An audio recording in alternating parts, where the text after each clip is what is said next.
Barbecue Meatloaves is on the menu tonight. Preheat your oven to 400 degrees. Oh, Wrigley's such a good boy. He's reminding me that Gabby's coming over for dinner, so I have to make sure no eggs or milk are included. Okay, let's get back to it.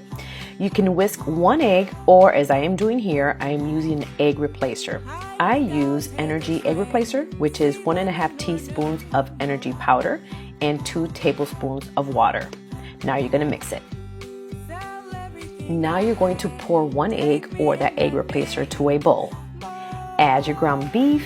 I'm making 2 patties, so that's going to be around 10 ounces. Add 2 tablespoons of almond flour and sprinkle with salt. Mix thoroughly. Make sure the ingredients are completely distributed. Add half a tablespoon of your favorite barbecue sauce, then you're going to mix it again. Form the meatloaf mixture into 2 loaves, about 1 inch thick. On a lightly oiled foiled lined baking sheet, bake for approximately 20 minutes or so.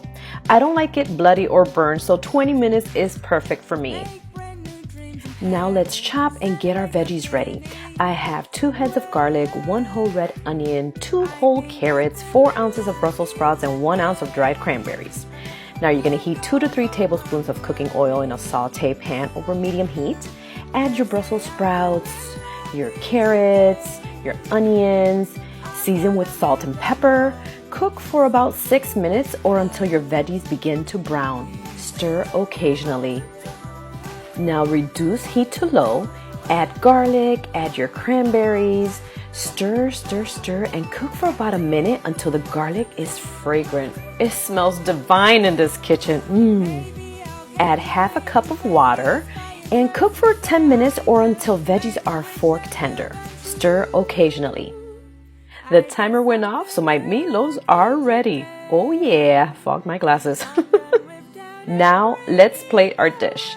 Split the veggies into 2 bowls. I have no idea why I use these plates. They're way too big. Anyhow, okay, let's continue.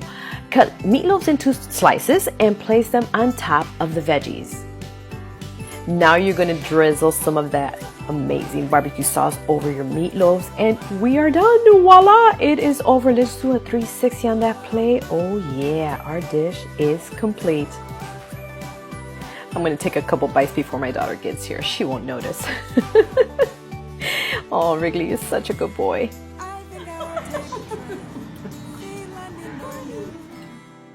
I hope you enjoyed this barbecue meatloaves recipe.